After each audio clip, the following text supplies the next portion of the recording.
Good evening, Trinidad and Tobago. I'm Verna Bharath. This is TTT News. It's time for the headlines. Works and Transport Minister confirms a third ferry is being sought for the Sea Bridge, but says it's no secret. Not me, says local government minister to allegations of documents leaked to the opposition about one Alexandra. Municipal police recruits challenged to work with the police in reducing crime.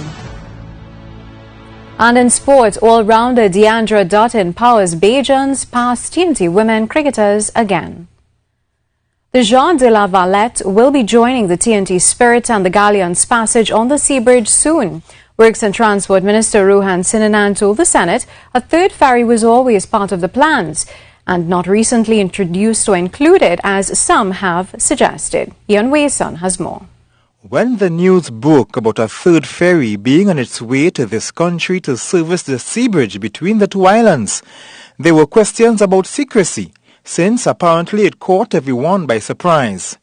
However, Works and Transport Minister Rohan Sinanan, during question and answer in the Senate, claimed that there were always plans to bring in a third boat. He explained that the acquisition of the Galleon's Passage was the result of the short-term plan. The long-term plan from the government was the acquisition of 2 new fast ferries, which have already been ordered. The medium-term plan from the government was the leasing of a fast ferry to complement the 2 existing ferries for a period of 1 year, which would allow the government to take possession of the 2 new fast ferries. He stated the tender went out in August last year and was closed in October. A recommendation have been made where the preferred tenderer is Virtue Holding. Coming out of that tender where 3 companies produced options. It was an international and local tender. The name of the vessel is the Jean de la Valette. According to a Maltese website, the vessel will be manned by Virtue staff and is expected to arrive at the end of May. Ian Wason, TTT News.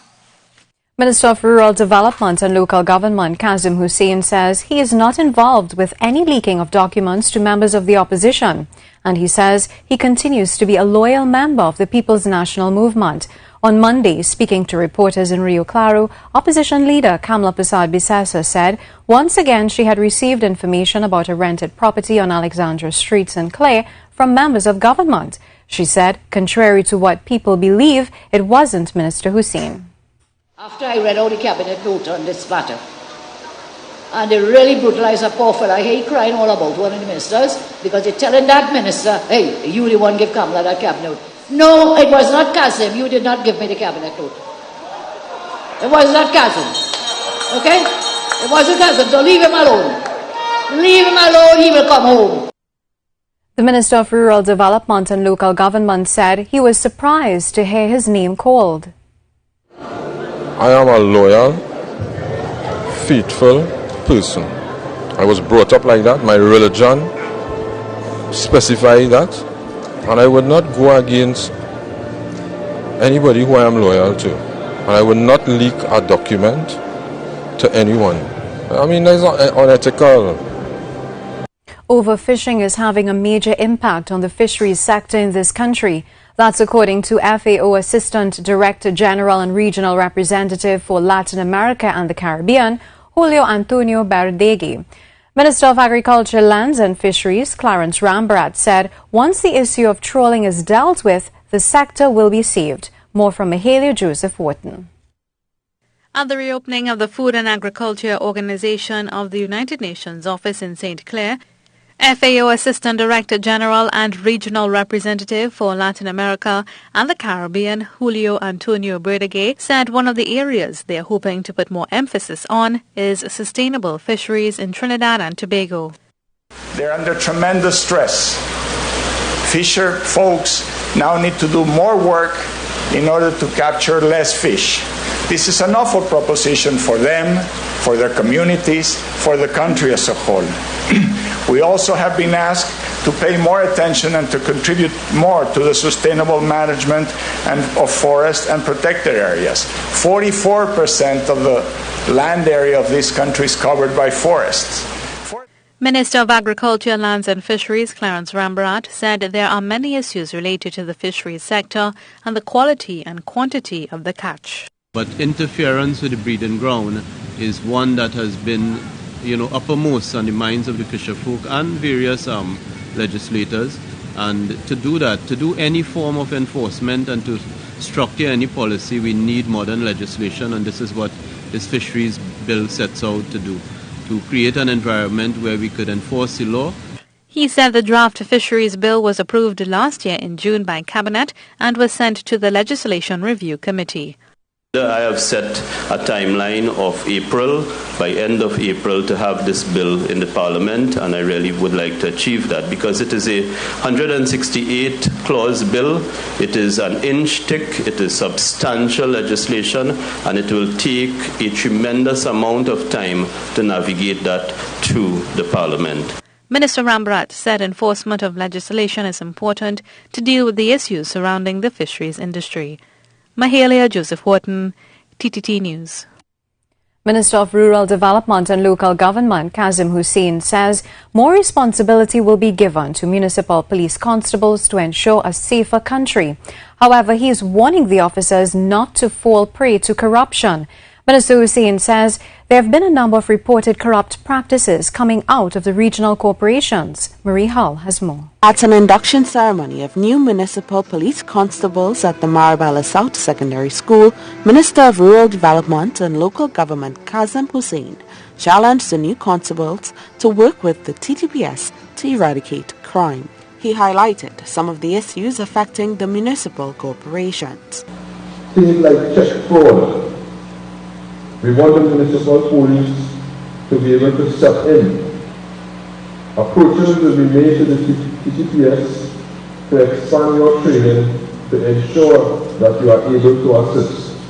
Minister Hussain said the municipal police will be a key agency with liaising with the fraud squad and the anti-corruption unit in efforts to ensure a safe country. This is a terrible stain on local government and it must be eradicated.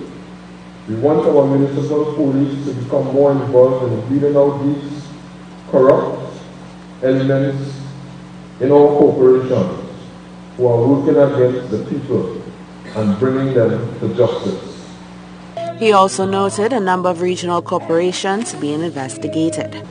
Just yesterday, we had a report of a new instance of check fraud being discovered at the San Juan Lavances Regional Corporation. And they are not alone. Last year we had reports of fraud from the Arima, from San Fernando, from the Tunapuna Piaco, and the year before, the Cuba Tabaki Talparo Corporation. 107 new municipal police constables were inducted. Marie Hall, TTT News. And remember, you can also keep up to date with the latest stories on Facebook and Twitter at TTT Live Online.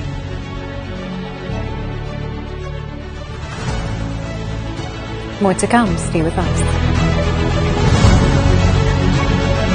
First citizens, take a loan right now. For your car, house, for a vacation. For your own land or for education. First citizens, easy does it. A First Citizens Easy Does It loan makes it easy for you to do it all. A new vehicle, your own home, a vacation, education. Visit firstcitizensdt.com to find out more. Apply today. Take a loan right now.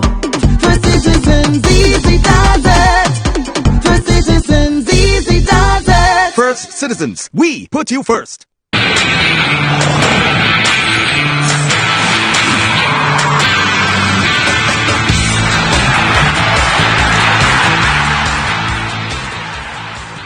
The TNT women's cricket team came up short once again as the Bajans look set to do the double after knocking off their main threat in their matchup in the West Indies T20 Blaze Cup over in Guyana. The Bajans won the toss and inserted TNT, then restricted them to 136 for 6 in their 20 overs. The informed pair of Brittany Cooper and Stacey Ann King led the way with 31 and 30 respectively. Skipper Marissa Aguilera added 29 in support. Deandra Dutton claimed 2 for 9, while Shakira Salmon added 2 for 18 in support, as the Bajans needed 137 to win. But Anisa Mohammed gave TNT the perfect start when she removed the dangerous Hayley Matthews for a dock without a run on the board. But Dutton would be TNT's kryptonite once again, hitting an unbeaten 52, while Kaishona Knight was 33 not out when they reached 137 for 3 to win by 7 wickets. Leanne Kirby had 1 for 4 and Anisa Mohammed 1 for 22 in a losing effort. TNT faces Jamaica on Wednesday to close out proceedings, while the Bajans end against Guyana, favoured to lift the T20 crown to go along with the 50-over title they clinched last week. The family of the late Richard Fakoory is still coming to terms with his untimely passing, but many remembered the man who changed the lives of almost everyone with whom he came into contact. Ruskin Mack has more from Fakoory's funeral. They packed into the St. Finbar's House Church in Diego Martin to pay their final respects to a man who lived a full life, grounded in his love for family and his God. There's a special bond that a father has with his son. It is one that is strengthened over time. I am privileged, honored, and extremely blessed to be his son. Dad always led by example and taught me numerous life lessons of what it is to be a great man.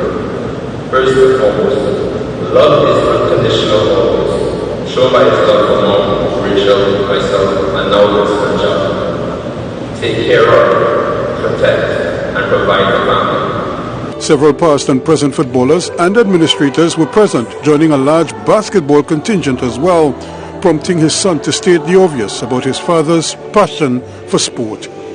As a teenager, rugby was my sport of choice. For the 9 years I played, Dad became to my mind. I never held against him, as I knew that his love of sport went way beyond his passion for the game, where his dedication and commitment to his first family was evident. For those of you that don't know, that would mean superstar Richards. Father also shared his experiences with Richard and spoke in glowing terms about his love for life and always wanting to make others happy. He did so much with the power of God on his side. Realizing God was there to give him any miracle exist. God was there to walk with him. God was there to be present to him. God was there to help him to realize, Richard, you're good enough. Try it. It will work out. Maybe not tomorrow, maybe not today, but in the future, your mark will be left, and you will touch someone and touch someone. His family, though, would be the ones missing him the most, especially his wife Angela, who was his soulmate through many years of marriage. Richard Fakoory was 71 years old and died from a pulmonary aneurysm while at the West Shore Medical Facility in Fakoory. Ruskin Mark, TTT Sport. It's Nicaragua, here we come for this country's boxers, as the Ministry of Sport and Sport Company of TNT provided the funds to ensure their travel. Part of the sum was dispersed on Friday last, which allowed the team to travel to Managua, Nicaragua for the 2019 Pan Am qualifiers, which is due to begin on April 4th. On Monday, the Trinidad and Tobago Boxing Association was part of a check presentation ceremony to the tune of $210,869.84 to facilitate the athletes' travel. The contingent, which consists of 9 boxers and 2 coaches, is hoping to qualify several fighters, given the amount of preparation the fighters underwent at home in recent months. Acting Permanent Secretary Farouk Hussein wished the team the very best in Nicaragua as they seek to make the nation proud. The Central FC outfit had a productive outing when the latest round of matches took place in the TNT Youth Pro League Age Group Tournament. Ruskin Mark says the Sharks got the better of police in 2 of the 3 encounters on the day, with the 3rd drawn. The teams battled to a 1-1 tie in the under-13 bracket, so it was all to play for in the other 2 brackets. In their under-15 encounter, the Central Sharks walked off 3-1 winners. So, police needed a win in the under-17 clash to square the series. but Central would upset those plans with this neat finish on 29 minutes by the alert Ivan Dos Santos, who finished in some style. Police would throw everything forward, hoping for an equalizer, but were thwarted at every turn by a stingy Central Sharks defense. The visitors from Central thought they had the insurance when another neat finish had the ball in the back of the net, but it was waved off for offsides. Police would step on the gas and came close on a couple of occasions, but just couldn't find a way through. They would have their keeper to thank for keeping it at 1-0, as he had to come up big not once, but twice in quick succession here to deny Central. But one was enough, as the Sharks prevailed 1-0 to end the day with 2 wins and a tie against the Lawmen. Oscar Mark, TTT Sports. More to come. Stay with us.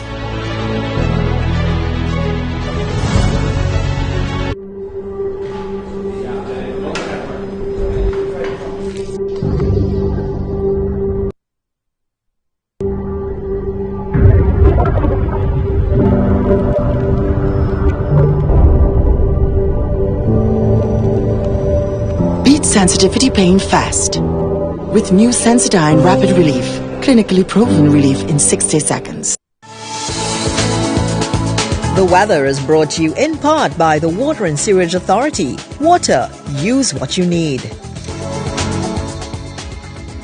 We usually get relief from the harsh, dry conditions once we get into April.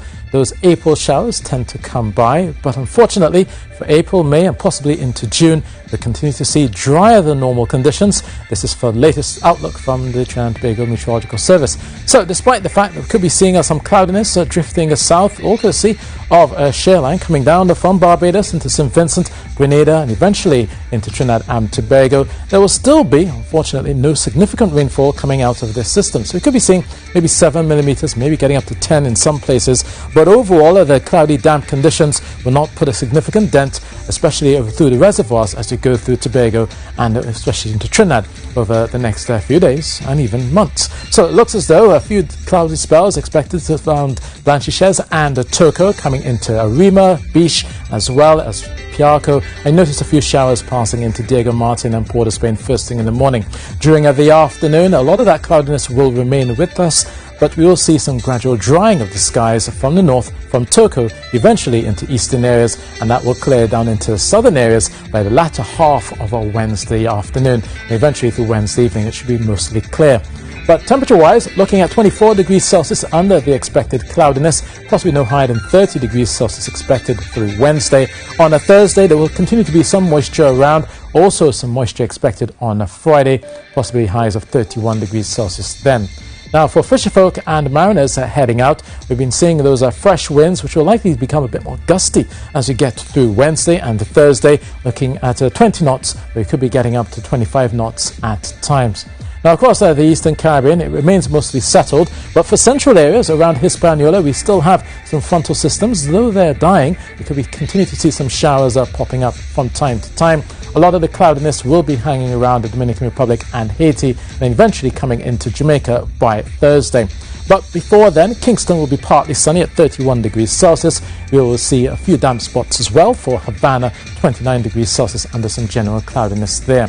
For the Eastern Caribbean, the leewards remains fine and settled. Further to the south into Dominica and St. Lucia, we'll pick up the tail end of that shear line and eventually into Kingston, St. Vincent, as well as Grenada. A lot more dampness expected there. We can also see some cloudiness for Georgetown, but fewer showers are expected across Guyana through there Wednesday. But for us, cloudy and breezy.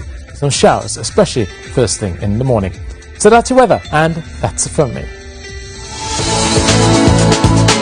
The weather was brought to you in part by the Water and Sewerage Authority. Water, use what you need.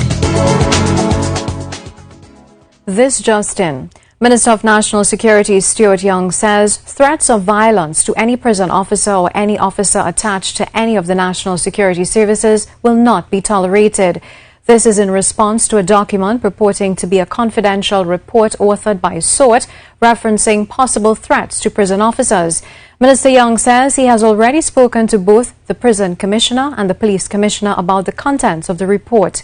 He says he has asked that an interagency approach be deployed to deal with this incident. Minister Young says this is being treated as a priority and resources are being deployed to deal with the threat.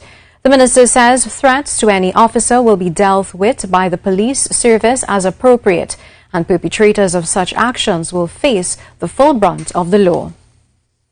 Je vois, the theme of Hillview College's 6th annual Film Club exhibition. Included in this year's prize package is the opportunity to collaborate with and have their work featured on state-owned TTT. Dion Batiste reports. The Hillview College Film and Photography Club was founded in keeping with the school's mandate to encourage students to pursue their passion while ensuring they develop into well-rounded individuals armed with the tools to be the best they can be. Since its inception 6 years ago, the club has grown, and Ms. Tapin Davis says they continue to be amazed by the quality of work produced by the students. Oh, it's an opportunity for them to showcase what they've been doing. A lot of them have been having a lot of fun with the photography because they are experimenting, right? So they really don't have any inhibitions about pushing the envelope, about pushing the boundaries. So they're just trying stuff and we are guiding them along. She believes that it also presents the perfect opportunity for students to network with professionals in the industry. Club President Nathan Nanku won awards in the cinematography and editing categories. Having been a member of the club for the last 3 years, he thinks it's a huge step in the right direction to have entities like state-owned TTT express interest in helping the students perfect their craft. I think it will be a great help for TTT and these companies to come through. We would appreciate it very much if you came on board so we can raise a flag of Hillview College High. The Learn to Fly Film Club won the coveted first prize for Surreal, a film which was written and directed by Aidan. I honestly don't know what to say. Thanks everybody for voting for the film, for best editing, best acting, best overall film. It's really an honor to be up here and collect the awards. As part of his prize, Aidan will have the opportunity to collaborate with TTT Limited to bring his film up to broadcast quality so it can then be shared with the national audience. Dion Batiste, TTT News. More to come. Stay with us. There's no time like now and no show like ours. Start your day with a smile and view TTT every morning at 6 a.m. as Lisa, Rishi and Carrie keep you in the know with what's trending on social media, the island vibe, and bring you the latest from the worlds of sport, technology, current affairs, and much more. Who says informative can be fun? Now, shaping tomorrow today, weekdays at 6 a.m. on TTT, Talk City 91.1 FM, and streaming live on Facebook at TTT Live Online.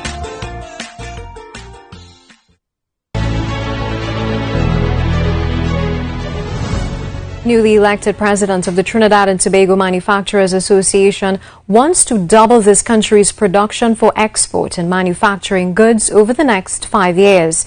Franca Costello-Mackenzie says laying the groundwork for this is key on her agenda as the association's head. Mrs. Costello-Mackenzie was speaking at the TTME's annual general meeting at the Hilton on Tuesday. Janine Brown reports. Trinidad and Tobago has made some notable strides in the manufacturing sector, especially considering the economic climate, but still there's potential for a significantly greater contribution to GDP. The assertion comes from the new head of the Trinidad and Tobago Manufacturers Association, Franca Costello-Mackenzie. Referencing the World Economic Forum listing this country in position 105 in its 2018 Global Competitiveness Index, she says some of the current happenings within the sector cannot be allowed to continue. Not when just 5 years ago we were at 63, and not when Jamaica stands at 64, and Costa Rica is at 43. One obvious way to expand the production, she says, is the zeroing in on foreign investment. It is the fastest way to double output, improve the standard of living and increase foreign exchange. And that's a task which must start with government minister by ensuring more economic freedom. And if we can start with solving one problem effectively, we can start a virtuous cycle, which leads to other problems being solved. Meanwhile, Trade Minister Paula Gopi-Schooner Shaw's government will partner with the TTME to achieve the shared goal of sector growth. We have to look at even those beyond the region. Because what's the point of, this is a industrialized nation, the market is small, 1.2 million people, we got to depend on outside, and we got to look at outside the Caribbean. Mrs. Costello-McKenzie also notes there needs to be a shift in the way we approach education to create a workforce that can satisfy the demands of the sector. On Monday, during a joint select committee of Parliament, Permanent Secretary of the Ministry of Education, Lenore Baptiste Simmons, said innovation would have prominence on the new National Education Policy. Janine Brown, TTT News. A foreign exchange shortfall. It's a challenge financial institutions have been grappling with for the last 6 or 7 years, and demand for the US dollar continues to rise. The issue was discussed during a panel discussion or session at the annual general meeting hosted by the Trinidad and Tobago Manufacturers Association today. Chief Executive of First Citizens Bank, Karen Darbesi, advised players in the manufacturing and export sectors to communicate with their financial institutions so they know how to structure an appropriate finance package. She added, banks are tasked with prioritizing a limited supply of forex, but they must be given a clear picture of the business status to help them make an informed decision. Trinidad and Tobago. We have to provide foreign exchange in a priority manner, not solely to the manufacturing sector and to the companies that are facilitating export, with the hope, ultimately, that those companies would become net sellers of foreign exchange to the financial sector within a time frame, and not net consumers of foreign exchange, but within a time frame. Started his working career at With the energy sector being the main generator of foreign exchange, it was then asked whether collaboration between the manufacturing and energy sectors can be a viable method of creating more forex. Fellow panelist Joel Pemberton, founder and CEO of De Novo Energy Limited, said it's possible but may be limited. To a large extent, yes, but it'll be linked to, from an upstream perspective, it'll be, building platforms, pipelines, that type of equipment. So from that perspective, yes. So I'm not sure how big from a manufacturing perspective, how many of the members of the TTMA fall in that spot. The police are seeking the public's help in finding a teenager who disappeared from the Operation Smile Children's Home. 14-year-old Katie Joseph was last seen at the home located at Lower Puna, Williamsville around midnight on Sunday. She was reported missing to the Gasparilla police station around 3:30 a.m. on Monday by a caretaker at the home. Katie is of African descent, 5 feet 6 inches tall and medium built, with a brown complexion and short brown hair. She was last seen wearing a purple blouse and a pair of blue short pants. Anyone with information on the whereabouts of Katie Joseph is asked to contact the police at 999-555-911, 800-TIPS, or any police station, or via text or WhatsApp to the number 482-GARY. That's a wrap on this evening's TTT News. On behalf of all of us here, I'm Verna Bharath. Have a good night.